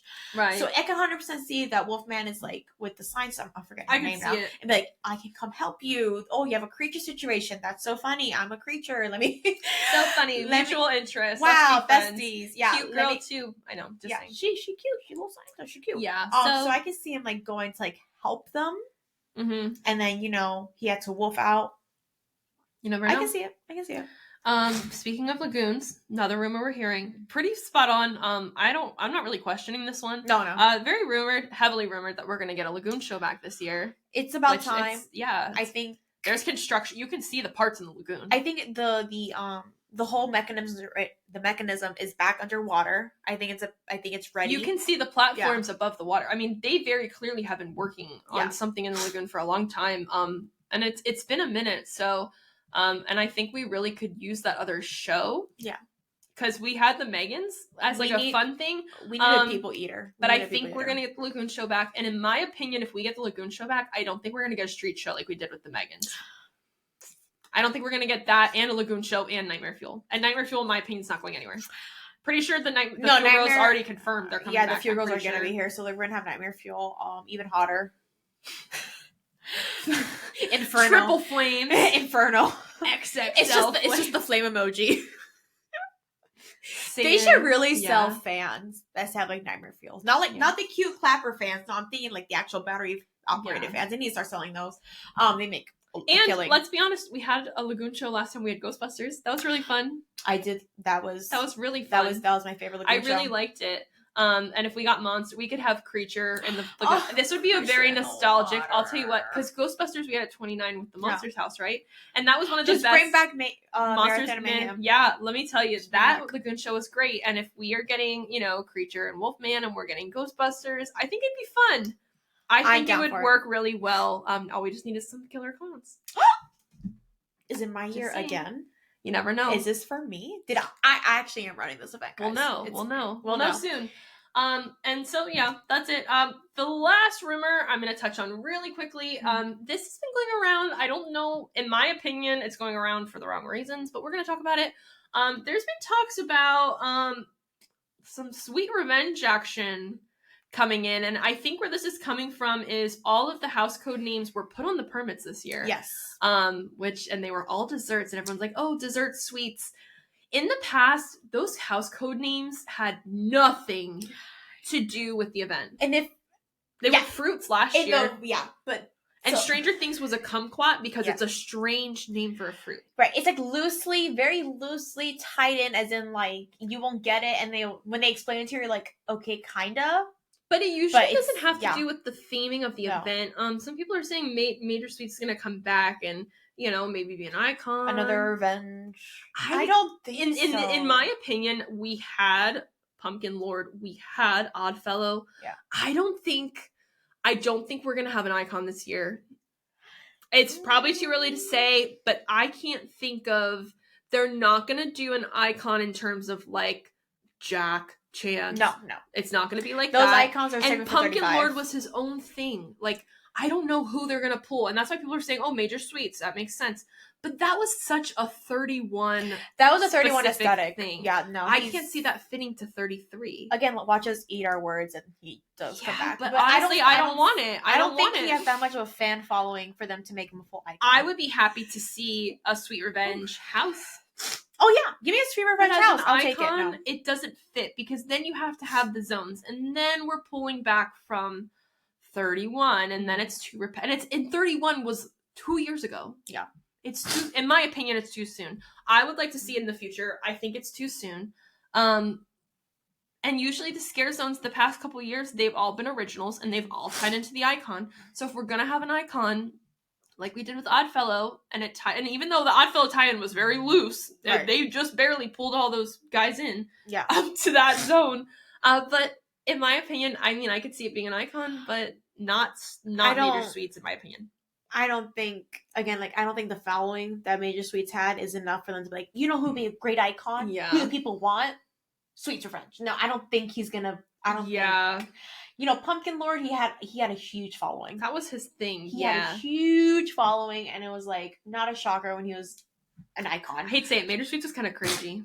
He was really cringy, and like it was fun seeing him in the zone, but I was there like, oh my god, there's Major Sweets, I gotta go. No, it was more like, oh, there he is, okay, that's fun. It was fun. Yeah, if Pumpkin Lord was fucking roaming, he'd have a horde around him. Yeah. You know, like, I agree. There's a difference. I also feel like, you know, it's also, in my opinion, it's just too soon. Now, I do know that the Pumpkin Lord they brought back immediately after Wicked Grace. So because he had a huge following. So I get that, but that was also like, it just fit.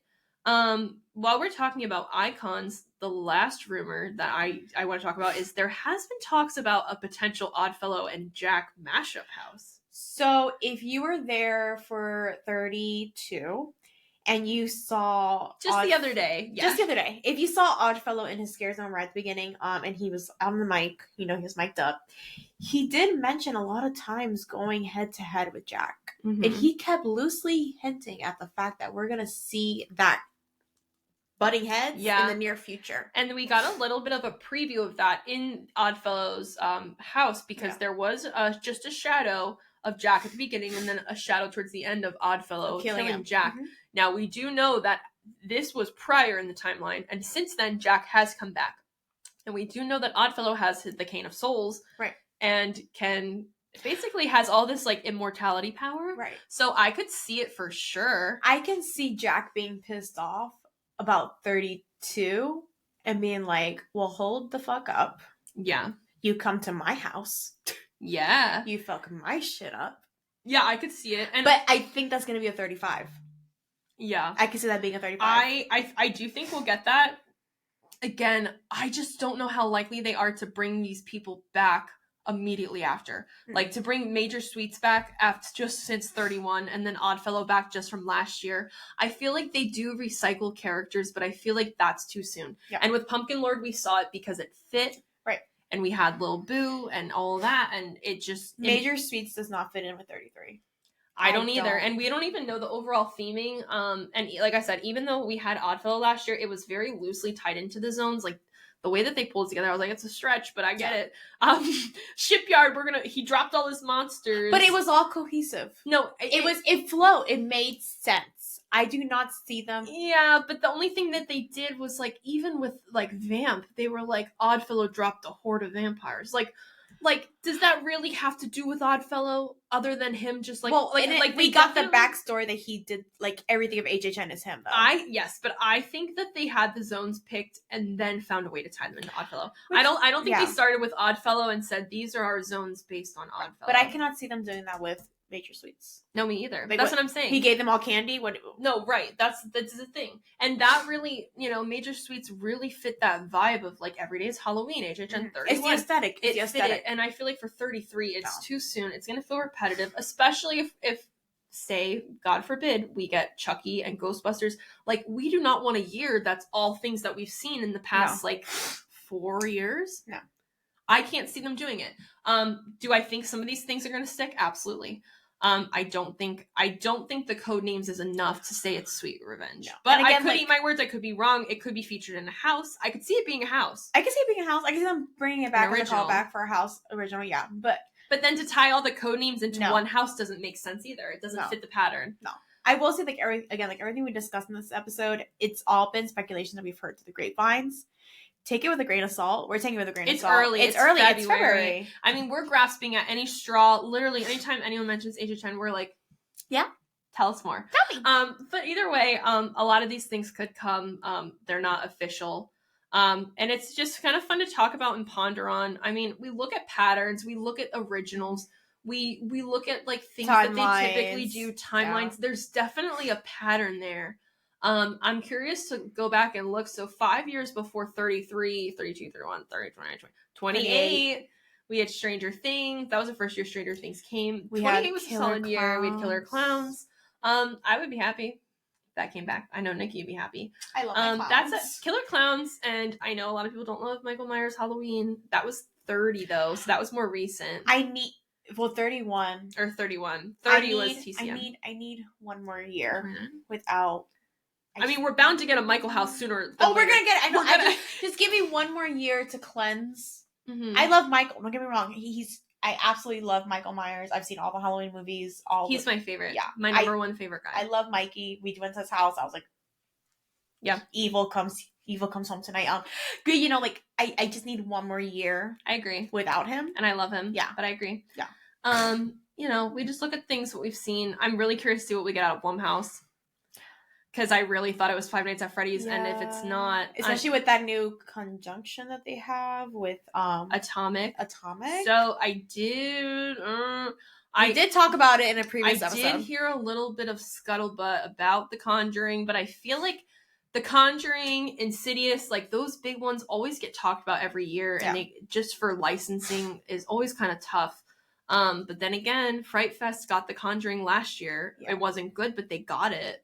But I mean, Six Flags got it. Yeah, I haven't heard as much talk about Conjuring though as we have with the other stuff we actually talked about. No, I agree. So, I did see, I think any talk with The Conjuring is coming from that merger with Atomic and Blumhouse. Exactly. But it does help a little bit. But again, we have all these permits have already been filed, and they're already working on these houses. Yeah. So if Five Nights at Freddy's not coming, it's not something that just happened. I think it's been predetermined. It was planned. It wasn't like something fell through or anything. Right. But, yeah, I'm still, that's like probably our most shocking news. Yeah. If it is news. Last but not least, something we want to talk about before we wrap up this episode is, since we have talked to you guys last, we did get a lot of new information dropped on Epic Universe opening in 2025. Yes. I've said this before. I'll say it again. This is the biggest theme park development that in my lifetime I've ever seen. It is massive. If you've been living under a rock and you haven't seen the video that came out for Please watch it. I watched it 100 times. Holy shit. Sorry. But it's I literally cried. It's gonna be massive. We've been getting those pictures from aerial views that people have gotten from like drones and stuff. Yeah. But just the fact that Universal finally told us that yes, this is what is coming. Okay, so there's one place in particular that I would be living in. Yeah, so let's just talk about that one, because that's the one, if you're listening to us and we're a spooky podcast, that's the one you care about. Yeah. So Dark Universe is going to have its own land. Very cool. They have its own portal entrance, which looks amazing. I want to live in this little section. It's not little. It has like several attractions going on in here. But this is where we're going to have all the Universal monsters, it sounds like. A really interesting thing that they did was Dr. Frankenstein is a she. Victoria Frankenstein, which I absolutely love. Like, yes, and let's build a man. A story. Yes. I don't think they just made. She does have a story and how she ties in. I think a lot of this is newer. We did see some renderings. I will say something that I want to say people complain about, but not really. Dracula, Wolfman, and Frankenstein monster do look different than their typical renditions, but that's because of licensing, which is fine. They do look different. But we Dracula did see renderings of Victoria, which is exciting. Dracula looks like a zaddy, which, I'm sorry, but Dracula's a love story. If you're new here, Drac looks great. Dracula looks great. And Dracula needs to look great because he needs to be able to lure people to him. Suck that's blood. The point. He's going to be good looking. Sorry. So sorry. But yeah, Victoria herself, she looks phenomenal. She's in a cute little like black jumpsuit situation. Yeah. All sciencey, ready to build a man. Yeah. I'm like, yes, I totally. Looks great. I see the vision. I love it. Yeah. And overall, I believe we saw some renderings of like a castle too. Yes. The only thing I'm gonna say is all of these renderings we saw, the skies are like dark and eerie. Yeah. But let's be honest, we live in Florida. It's gonna be sunny. We're gonna be in the castle. It's gonna be nice and hot. So Universal does a really good job with atmosphere work, I think, when it comes to like Harry Potter, with all the Harry Potter sections. Yeah, being like, immersive. Very immersive. It looks like it's snowing. It's not snowing. So yeah, we're gonna be in this Florida heat. We're gonna have the sun bearing down on us. But I think they're gonna do enough job with like the architecture and the theming around the land. That it's gonna, it may be a daytime in the village. It's okay. Even the renderings we saw. So I don't want to talk too much about it, just because of time, but we got all the other ones, like the Celestial Park. The renderings for that look beautiful. The entry portal to the park. 2025 is gonna be like the year of theme. Like parks. If you live in Orlando, like in my opinion, this park opening is like life changing to me. Yeah, I remember the day that Universal dropped that video. Everyone was like, "Okay, Disney, your turn. What do you got?" But even this is its own like. Looking at the renderings, so another thing I want to say, and I do want to give Universal major props for this, we got kind of like when they announced Epic, we got like a park kind of map, but obviously it wasn't very detailed because it was very early. We got everything and more that they showed us on that map. Yeah. It wasn't like, oh, maybe we're going to get this, maybe we're going to, like, it was very laid out, and that's exactly what they gave us, and then they gave us more. They mentioned several attractions that will be coming for each land. There's a roller coaster in Celestial Park. There's like all these dining options right at the beginning. Wolfman coaster. There's a Wolfman coaster. And there's also one that I'm screaming. It uses the same technology as the Harry Potter Forbidden Journey situation. Yes. For monsters. I heard about that too. So I'm really excited. I'm sure we'll get I don't think we got renderings of other restaurants. I don't think we got anything in the monsters area. No. I do remember a long time ago when Epic Universe was being talked about, and Dark Universe specifically. I'm pretty sure at one point it was mentioned there would be a year-round scare zone. So I think we are going to have some wandering monsters as well, which is exciting. My hope for this area is, I know they're not going to give us everything during the initial drop, but we only got 3 monsters during that drop. I hope this spans out through the entire monster universe and we get all the monsters. I hope so too. Not just like Wolfman, Dracula, Frankenstein. I want Wolfman, Frankenstein, Dracula, Phantom. I want Hunchback. I want Invisible Man. I want Jekyll and Hyde. I want Creature. I want the Bride. I want Dracula's Bride. I want them all. Dracula's Brides need a spotlight too. Okay, I want it all, and they do all the work for him. If you want to fucking get into it, okay. So when this opens, the release date, opening date is projected for 2025. There's obviously lots going on in construction, lots of pictures you can find.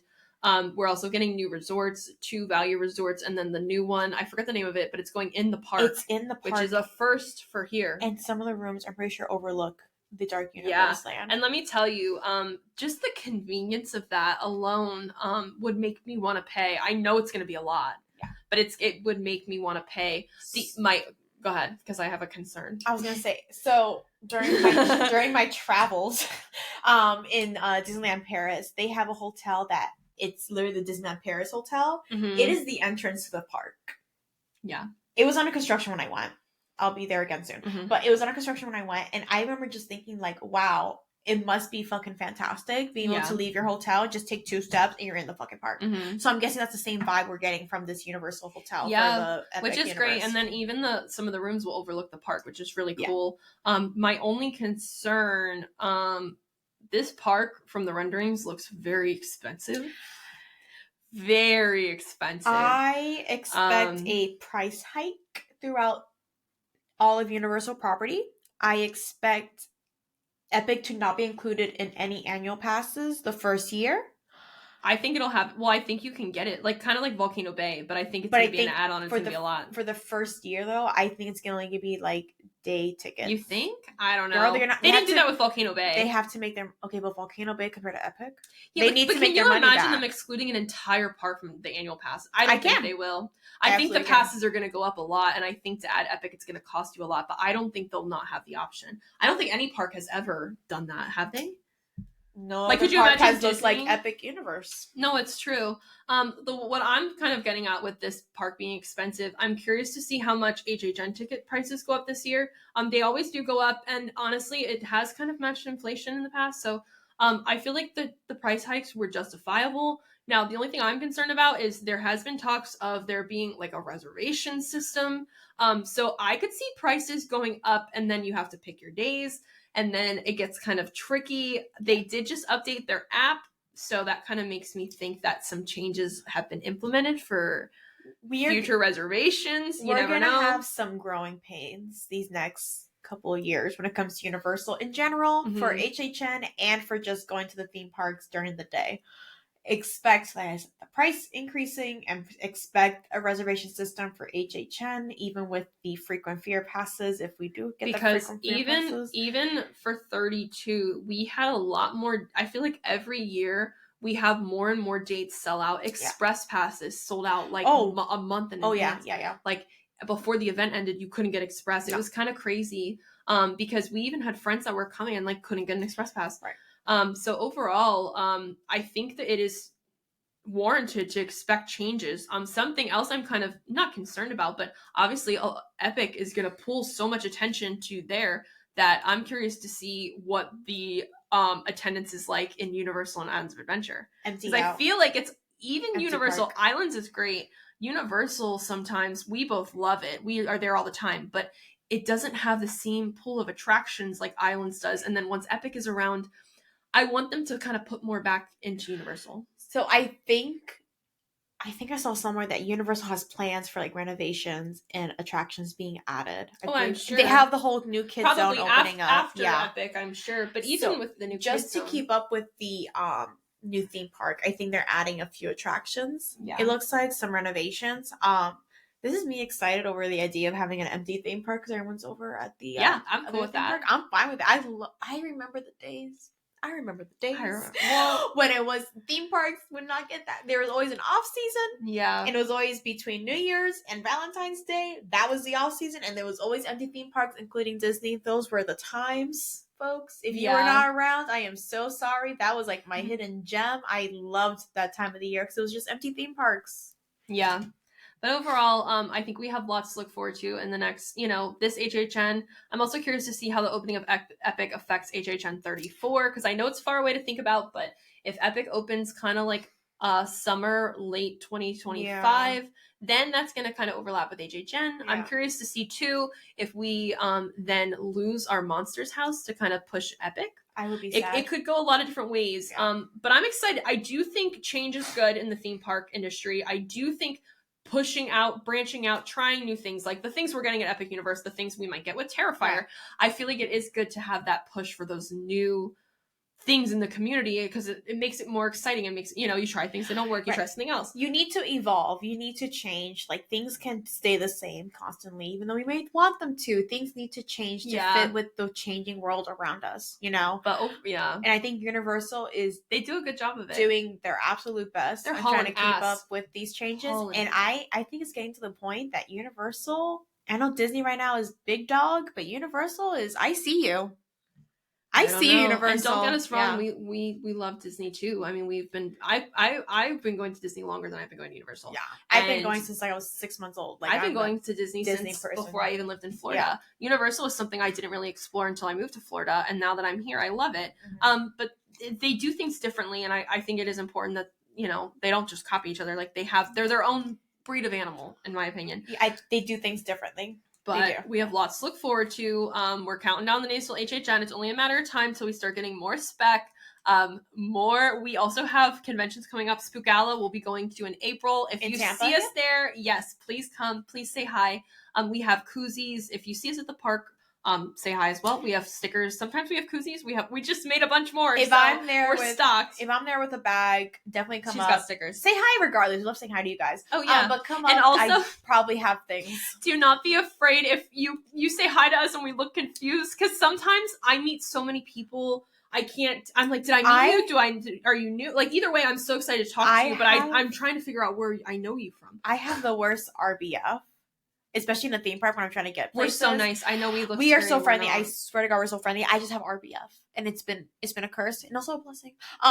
In some cases, but yeah, just say hi to us. We love saying hi to you guys, and we'll probably have goodies on us. And not just at Universal. So Nikki just got a Disney annual pass. I did. I have one. She has SeaWorld. I'm gonna be doing SeaWorld.